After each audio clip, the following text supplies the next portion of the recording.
वालेकुम students, hopefully आप सब लोग ठीक होंगे। जी, ये एनाटमी के एमसीक्यू की डिस्कशन है और टॉपिक हमारा है ह्यूमन बॉडी की ऑर्गेनाइजेशन, यानी कि इसमें हमने ऑर्गेनाइजेशन देखनी है और इसमें हमने एनाटॉमिकल टर्म्स हैं जितने भी आपके लिए इम्पॉर्टेंट। अगर आप ग्रॉस एनाटमी पढ़ना चाह रहे हैं तो ये जनरल एनाटमी की इन टर्म्स के बिना आपको कुछ भी किसी भी बोन के बोनी फीचर्स समझ में नहीं आ सकते।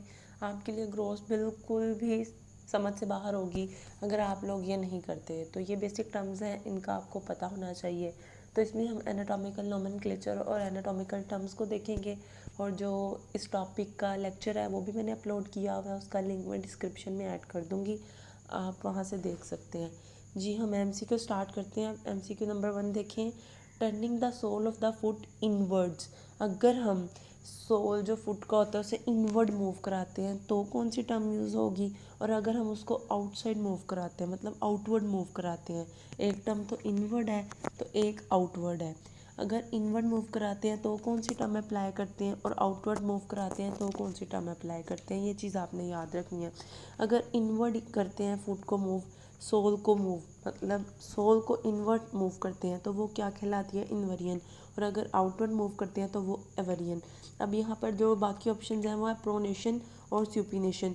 प्रोनेशन और सुपिनेशन क्या है, आपको इस तरह से पूछा जाता है कि अगर आपका हाथ मतलब बाजू इस पोजीशन में है कि जो रेडियस है वो अल्लाह को क्रॉस कर रही है तो कौन सी पोजीशन है, तो आपने बताना होता है कि वो प्रोनेशन है, कि आपने उल्टा हाथ रखा हुआ है।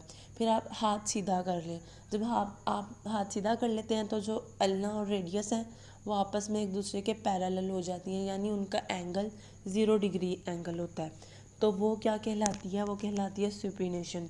तो pronation, supination, inversion inward movement sole की, और एवरियन एक्स मतलब कि इस तरह से कि वो आउटवर्ड की तरफ हो। एमसीक्यू नंबर 2 देखें, any plane of the body which is at an angle other than right angle is known as dash plane. तो प्लेन्स आप लोगों के बहुत इंपॉर्टेंट हैं। प्लेन्स आपके पास बेसिक हम जो डिस्कस करते हैं, मीडियन प्लेन डिस्कस कर लेते हैं, कोरोनल प्लेन डिस्कस करते हैं, ट्रांसवर्स प्लेन डिस्कस कर लेते हैं। अब जो हॉरिजॉन्टल प्लेन है इसी का दूसरा नाम आप लोगों ने याद रखना है कि इसी को हम क्या कहते हैं, ट्रांसवर्स प्लेन, हॉरिजॉन्टल प्लेन, दोनों एक चीज़ हैं, ये आपने याद रखना है। फिर जो कोरोनल प्लेन है इसका दूसरा नाम क्या होता है, इसको हम फ्रंटल प्लेन भी कह सकते हैं। मीडियन प्लेन को हम समटाइम मिड सैजिटल भी कह ही लेते हैं।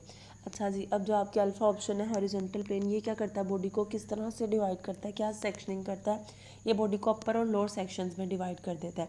ठीक है, तो हम इसे कहते हैं कि ये ट्रांसवर्स प्लेन या हॉरिजॉन्टल प्लेन है। जो कोरोनल प्लेन होता है इसको हम फ्रंटल प्लेन भी कहते हैं। और ये क्या करता है, ये बॉडी को vertical side to side move कराता है। लेकिन यूएचएस में किस तरह से एमसीक्यूज आया, मैंने आप लोगों को लेक्चर में भी बताया था कि एमसीक्यूज आया था कि ऐसा कौन सा प्लेन है, आपके पास पेपर का ओरिजिनल एमसीक्यू है जो बॉडी को एंटीरियर पोस्टीरियर पार्ट्स में डिवाइड करता है। तो वर्टिकल साइड टू साइड पूछा जाए आपसे या एंटीरियर पोस्टीरियर पार्ट्स में पूछा जाए, अपना आपका आंसर क्या होना चाहिए, कोरोनल प्लेन या फ्रंटल प्लेन। देन आपके पास मिड सैजिटल प्लेन आ जाता है। और चार्ली ऑप्शन आपके राइट ऑप्शन है कि इसमें बॉडी राइट एंगल के अलावा किसी दूसरे एंगल पे होती है, लेकिन राइट एंगल पे नहीं होती। What is wrong about eponym. Eponym क्या होता है, किसी इंसान को ऑनर करने के लिए, रिमेंबर रखने के लिए, याद रखने के लिए हम उसकी रिमेम्बरेंस में उसी के नाम पे किसी सर्जिकल प्रोसीजर का नाम रख देते हैं, या किसी लोकेशन का, बोनी लोकेशन है या कुछ भी इस तरह से, या कोई उस तरह से सिंपल लोकेशन है तो हम उसका उसकी बेस पे नाम रख देते हैं उसको मेमोराइज रखने के लिए, तो उसको हम एपोनियम कहते हैं। ठीक है, अब इसमें से आपने राइट ऑप्शन सेलेक्ट करके छोड़ देनी और रॉन्ग वाली को चूज़ करना अपने राइट, इस एमसीक्यू के अकॉर्डिंग राइट आंसर के लिए। तो जो टर्मिनोलॉजिकल एनाटमी का था उसके मुताबिक जो एपोनियम थे वो नहीं यूज़ होने चाहिए थे, ये बात बिल्कुल ठीक है। चार्ली ऑप्शन देखें, सर्कल ऑफ विलस इज़ एपोनियम, तो ये भी बिल्कुल ठीक है। सर्कल ऑफ विलस जो आप पढ़ते हैं कि आर्टरीज का ब्रेन में एक सिस्टम है जो कि ब्रेन को ब्लड सप्लाई करने के लिए रिस्पॉन्सिबल होता है, उसमें फिर आपके पास कम्युनिकेशन आर्टरीज आ जाती हैं, बेजिलर आर्टरीज आ जाती हैं, तो वो सारा सर्कल ऑफ विलस क्या करता है, हमारे ब्रेन की ब्लड सप्लाई के लिए ज़रूरी होता है। अब हमने उसका नाम सर्कुलस आर्टरोसस या फिर जो ये सर्कल ऑफ विलस रखे, सर्कल ऑफ विलस किस बेस पे रखा है, ये आफ्टर द नेम ऑफ जिसने ये बनाया था, जिसने ये फर्स्ट टाइम बताया था सर्कल ऑफ विलस, उसके उस इंसान के नाम पे फिर ब्रेन की आर्टरीज का जो सारा सिस्टम था, अरेंजमेंट थी बेसिकली, उसको हमने कहा था। तो होपफुली अब आपको क्लियर हो गया है कि एपोनियम क्या होता है। सिंपल, किसी इंसान के नाम को जब हम अप्लाई कर देते हैं उसको ऑनर करने के लिए। देन डेल्टा ऑप्शन है, न्यूरो एनाटोमिस्ट शुड अवॉइड एपोनियम्स। कोई अच्छी चीज़ तो नहीं है, मतलब ये हमें इतनी भी वो नहीं करती फैसिलिटेट, या इससे इतना भी कोई फ़ायदा नहीं होता कि हम इसे यूज़ करें। तो जो न्यूअर अनैटमी है हमें उसमें अवॉइड करना चाहिए एपोनियम्स को यूज़ करने से। जो बीटा ऑप्शन है वो आपकी राइट ऑप्शन है। एपोनियम्स कन्वे गुड इन्फॉर्मेशन। तो जो एपोनियम्स होते हैं ये गुड इन्फॉर्मेशन देते हैं ऐसा नहीं है, मतलब इनसे कोई ख़ास इन्फॉर्मेशन हमें नहीं मिलती। MCQ नंबर 4 देखें, द थंब इज़ शोइंग। अब ये थंब आप देखें क्या शो कर रहा है। ऑपोजिशन आप लोगों को बताया हुआ पहले भी कि ऑपोजिशन क्या होता है। अगर हम हाथ को इस पोजीशन में रखते हैं कि जो ये पोजीशन आपके सामने शो हो रही है इस तरह से बन रही है, यानी कि जो हाथ है ओवरऑल अगर हम बात करते हैं कि कार्पो मेटाकार्पल जॉइंट पे थंब के जो हो रही होती है वो मूवमेंट, उसको हम डिस्कस करने के लिए देखते हैं। इसमें हम जो थंब होता है उसको करीब ले आते हैं फिंगर के, ठीक है, मतलब दोनों को टच करने की कोशिश करते हैं। और जो रिपोजिशन होता है वो इसके ऑपोजिट होता है। उसमें जो थंब होता है वो अपनी एनाटॉमिकल पोजीशन में वापस चला जाता है, मतलब हाथ नॉर्मल कर दें वापस ले जाएं, इसको ऑपोजिट कर दें तो वो क्या होगा, वो होगा आपकी रिपोजिशन होगी। और इस वक्त जो आपको शो हो रही है ये ऑपोजिशन है। फिर सर्कमडक्शन क्या होती है, सर्कमडक्शन एक कॉम्बाइंड मूवमेंट है, इसमें एडक्शन, एबडक्शन और एक्सटेंशन और फ्लेक्शन आ जाती है। और सुपिनेशन तो हम डिस्कस कर चुके हैं। देन देखें, arterial blood flow is dash to heart. Arterial blood flow आपको पता है आर्टरीज हमेशा ब्लड अवे लेके जाती हैं हार्ट से और वेन्स हमेशा टूवर्ड्स लाती हैं। तो जो आर्टीरियल ब्लड फ्लो है ये हमेशा, इस बात का क्या मतलब है, आर्टीरियल ब्लड फ्लो होगा किस तरह, आर्टरीज हमेशा खून को दिल से दूर लेके जाती हैं। और अगर हम एनाटमी में ये बात करें कि एफेरेंट और रीफेरेंट या प्रॉक्सिमल और डिस्टल, अब यहाँ पे कुछ स्टूडेंट्स कहते हैं कि प्रॉक्सिमल और डिस्टल भी तो हम दूर के लिए इस्तेमाल करते हैं, लेकिन इस वक्त हम फ़्लो के रेफरेंस से बात कर रहे हैं। तो हमारी जो अप्रोप्रिएट और बेस्ट आंसर है वो हम एफेरेंट या ईफेरेंट की टर्म्स में से यूज़ करें तो वो ज़्यादा बेहतर रहेगा। और अगर आप इस सेंस में सोच रहे हैं कि प्रॉक्सिमल और डिस्टल भी दूर है तो ठीक है, लेकिन वो हम स्ट्रक्चर के लिए देखते हैं कि कोई चीज़ ओरिजिन के या बिगनिंग के करीब करीब है तो वो प्रॉक्सिमल है। कोई स्ट्रक्चर बिगनिंग के मतलब ओरिजिन के करीब नहीं है, उससे बहुत ज़्यादा दूर है तो हम उसे डिस्टल कह देते हैं। तो अब आप यहाँ पे ये अप्लाई करने की कोशिश करेंगे अगर आपको एफेरेंट और ईफेरेंट का आइडिया नहीं होगा, लेकिन फिर वो गलत हो जाएगा। तो आपने याद रखना है कि जो ए वाला एफेरेंट है इसका मतलब करीब और ईफेरेंट का मतलब दूर। तो आर्टीरियल ब्लड फ्लो हमेशा आर्टरीज खून को दिल से दूर लेके जाती है, मतलब ईफेरेंट नॉट एफेरेंट। अगर यहाँ वीनस ब्लड पूछ लिया जाए तो फिर आप कह सकते हैं। MCQ नंबर 6 देखिए, which of the following example is incorrect about laterality. तो लेटरलिटी आपके पास कितनी टाइप्स की होती है, मतलब कैसे कैसे डिस्कस कर सकते हैं लेटरलिटी को। यूनिलेटरल हो सकता है कोई स्ट्रक्चर ऑर्गन, या जो भी हम डिस्कशन करते हैं कि यूनिलेटरल भी हो सकता है, बायलेटरल भी हो सकती है ये चीज़ इप्सिलेटरल हो सकती है, कंट्रालेटरल हो सकती है। तो इसमें इनकरेक्ट क्या है, जो एब्डोमेन है ये यूनिलेटरल है, मतलब आपका इस तरह से नहीं है कि एक राइट साइड पे एक लेफ्ट साइड, मतलब इसमें बायलेटरल वाली तो कोई चीज़ ही नहीं है, तो ये यूनिलेटरल है। फिर बीटा ऑप्शन देखें, वर्मीफॉर्म अपेंडिक्स यूनिलेटरल है, बिल्कुल ठीक है, अपेंडिक्स एक ही होती है। इप्सिलेटरल का मतलब होता है दोनों चीज़ें हम एक ही तरह की डिस्कस करें, एक ही साइड की। अगर राइट साइड को डिस्कस करें तो राइट को ही डिस्कस करें, लेफ़्ट को डिस्कस करें तो लेफ़्ट को ही डिस्कस करें। और कंट्रालेटरल, तो कंट्रा का वर्ड तो आपको पता है, कंट्रालेटरल का वर्ड हम कंट्राडिक्शन के लिए इस्तेमाल करते हैं, तज़ाद के लिए इस्तेमाल करते हैं। तो जो राइट फुट है वो लेफ़्ट फुट के तज़ाद में है, अपोजिट है। ऐसे ही लेफ़्ट अगर हम बात करते हैं, मतलब दो ऑर्गन्स की बात करते हैं लेकिन हम एक कहते हैं कि राइट एयर है और दूसरा लेफ़्ट एयर है, तभी भी हम तज़ाद में बात कर रहे हैं, ठीक है। अगर हम तज़ाद में बात करते हैं तो कंट्रालैटरलिटी को अप्लाई करते हैं, और अगर एक ही साइड को डिस्कस कर रहे हैं तो इप्सिलेटरल, एक ऑर्गन है सिर्फ, यूनिलेटरल, और अगर दो हैं तो बायलेटरल। सिंपल सी चीज़ है, भूलनी नहीं है, अगर मीनिंग से याद रखेंगे तो नहीं भूलेगी। Cystic artery which supply gall bladder normally arise from. Right hepatic artery इसका आंसर है। लेकिन इस एमसीक्यू में मैं आपको ये नहीं बताना चाह रही कि इसका आंसर राइट हिपैटिक आर्टरी है। मैं आपको इस एमसीक्यू में ये बताना चाह रही हूँ कि मतलब मैंने ये एमसीक्यू इसलिए ऐड किया कि मैं आपको एनाटॉमिकल वेरिएशंस बताना चाह रही थी, ठीक है।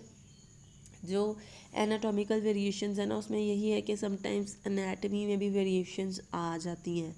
एनाटॉमिकल पोजीशंस में या राइज होने में, ओरिजिनेट होने में भी समटाइम्स चेंजेस आ जाते हैं। तो जो ये सिस्टिक आर्टरी है ना, नॉर्मली आपने याद रखना है ये राइट हिपैटिक आर्टरी से ओरिजिनेट होती है। लेकिन क्या हो सकता है कि ये कॉमन हिपैटिक आर्टरी से भी ओरिजिनेट हो सकती है। तो ये चीज़ आपने याद रखनी है कि एनाटमी में वेरिएशंस आती हैं, एनाटॉमिकल वेरिएशंस होती हैं। एनाटमी का वर्ड किस ज़ुबान का लफ्ज़ है? ग्रीक लैंग्वेज का वर्ड है और इसका मतलब क्या होता है? एना का मतलब अगेन या एक्सेसिव होता है और टमी का मतलब कटिंग होता है। तो एनाटमी एक ग्रीक वर्ड है।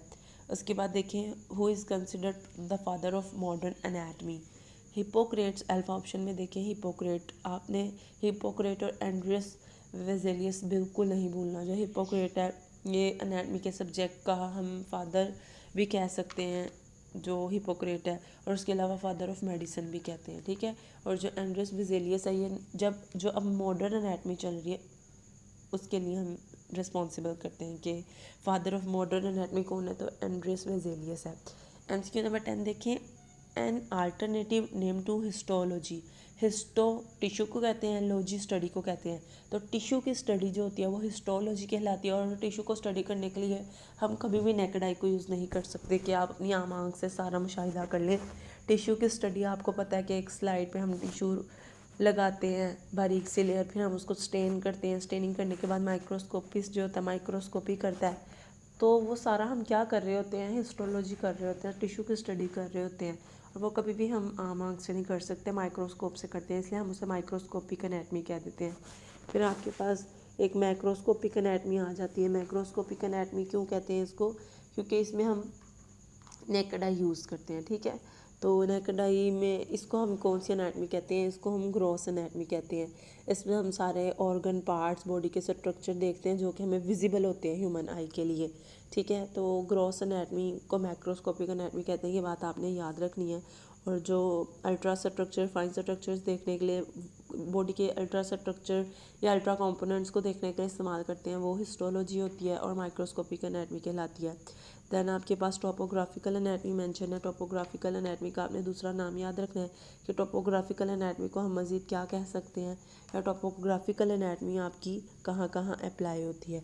तो टोपोग्राफिकल को ही हम रीजनल एनाटमी भी कह सकते हैं, और ये आपके जो सर्जन्स होते हैं उनके लिए बहुत इंपॉर्टेंट होती है। इसमें हम बेसिकली मेन एनाटॉमिकल रीजन्स में डिवाइड कर देते हैं बॉडी को, हेड, नेक में, ट्रंक में और एक्सट्रीमिटीज़ में, यानी कि अपर लिम्ब और लोअर लिम्ब। और देन आपके पास डाटा ऑप्शन में डेवलपमेंटल एनाटमी है।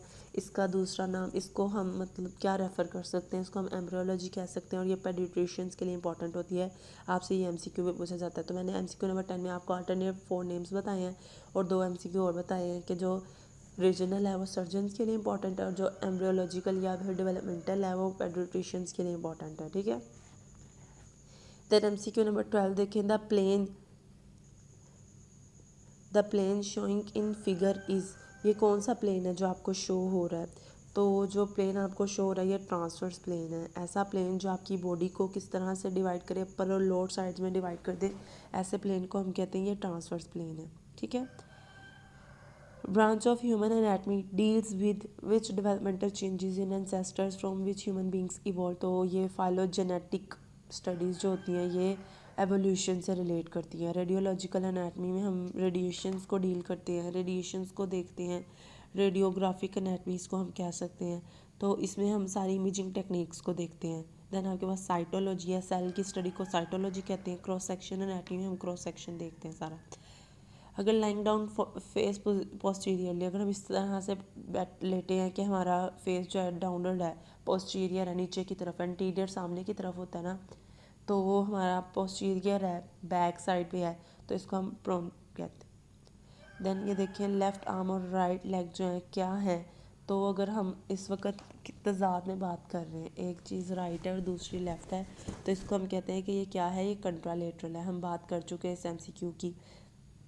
Movement of lower jaw to open mouth is called protraction, elevation, retraction या डिप्रेशन। तो अगर हम इस तरह से लौट जाके मूवमेंट कराते हैं कि माउथ ओपन हो तो ये डिप्रेशन है, इसके अपोजिट कराते हैं, इसको रिवर्स कर देते हैं तो वो एलिवेशन है। बहुत सिंपल सी चीज़ है लेकिन काफ़ी स्टूडेंट्स इसे कंफ्यूज कर जाते हैं। तो आपने इसे एग्जैक्टली इसी तरह याद रखना है कि प्रोट्रैक्शन क्या होती है और रिट्रैक्शन क्या होती है, सॉरी एलिवेशन क्या होती है और डिप्रेशन क्या होता है। फिर यहाँ पे आपके पास एक दो टर्म्स आपको और मिल रही हैं, एक प्रोट्रैक्शन और एक रिट्रैक्शन। अब प्रोट्रैक्शन क्या होता है, अगर हम फॉरवर्ड मूव कराते हैं शोल्डर गिल्डर को या लोअर जॉ को तो वो प्रोट्रैक्शन है, और अगर हम बैकवर्ड मूव कराते हैं तो वो रिट्रैक्शन है। ज़्यादातर जो प्रोट्रैक्शन और रिट्रैक्शन का वर्ड है हम शोल्डर गिल्डर और लोअर जॉ के लिए इस्तेमाल करते हैं, ये आपने याद रखना है। ह्यूमन बॉडी की हम एनाटॉमिकल पोजीशंस को सपोज करें याद कर रहे हैं। अब वेंट्रल टर्म के जो हम सब्सटीट्यूट या फिर उसके मुतबादिल कौन सा लफ्ज़ इस्तेमाल कर सकते हैं, तो इंटीरियर उसके मुतबादिल हम इस्तेमाल कर सकते हैं। डोर्सल पोस्टीरियर जो है आपका बीटा ऑप्शन, इसके एंड उसमें मुतबादिल में आप कौन सा वर्ड इस्तेमाल कर सकते हैं, तो इसके लिए हम इसके अल्टरनेटिव हम पोस्टीरियर यूज़ कर सकते हैं, ठीक है। Hand is dash to elbow, hand elbow के क्या है, डिस्टल है, प्रॉक्सिमल है, इन्फीरियर है या सुपीरियर है। तो आप देखें कि हाथ दूर होता है बाजू से, थोड़ा सा अवे होता है, बिगनिंग स्ट्रक्चर से कोई चीज़ दूर हो तो हम उसको डिस्टल कहते हैं, ठीक है। तो वो थोड़ा सा डिस्टल पोजीशन पे होता है, सुपीरियर नहीं होता, इन्फीरियर नहीं होता, उसके ऊपर नहीं होता, उसके नीचे नहीं होता। रफली फनल शेप्ड कैविटी, जो रफली फनल शेप्ड कैविटी होती है आपकी चार ही तो कैविटीज़ हैं, क्रेनियल कैविटी है, एब्डोमिनल कैविटी है, पेल्विक कैविटी है और थोरैसिक कैविटी है। जो आपकी क्रेनियल कैविटी है उसको हम क्या कहते हैं, उसको हम कहते हैं कि ये आपकी ऐसी कैविटी है जिसमें आपका ब्रेन लाया करता है। और फिर हम अगर उसकी बाउंड्रीज को डिस्कस करते हैं तो हम कहते हैं कि इसके इंटीरियर फ्रंटल बोन पड़ी है, इसके लेटरल टेम्पोरल बोन पड़ी है, इसके पोस्टीरियर हमारी ऑसिपिटल बोन पड़ी है, इसके सुपीरियर हमारी पैराइटल बोन्स पड़ी हैं और इसके इन्फीरियर हमारी स्फीनोइड और एथिमोइड बोन्स पड़ी हैं, ठीक है। फिर एब्डोमिनल कैविटी आ जाती है, ये आपकी लार्जेस्ट कैविटी है या फिर ओवल शेप कैविटी है। तो आपका एमसीक्यू आता है कि ओवल शेप कैविटी कौन सी है या लार्जेस्ट कैविटी कौन सी है। फिर आपके पास एमसीक्यू आता है पेल्विक कैविटी का। पेल्विक कैविटी के लिए ये राइट आंसर है कि ये रफली कप शेप फनल शेप्ड होती है। और थोरैसिक कैविटी आपको पता है इसमें साथ थोरैक्स आ जाता है हमारा, मतलब कार्टिलेजिस आ जाते हैं, कोस्टल कार्टिलेजिस, स्टर्नम आ जाती है, थोरैसिक वर्टिब्रास आ जाते हैं और डायाफ्राम आ जाता है जो कि डोम शेप्ड होता है। उसके बाद स्टर्नम डैश है वर्टिब्रा के। तो स्टर्नम क्या होती है, स्टर्नम एंटीरियर होती है, इन्फीरियर, पोस्टीरियर या सुपीरियर। तो स्टर्नम एंटीरियर होती है आपकी वर्टिब्रा के, ये आपने याद रखना है, ठीक है।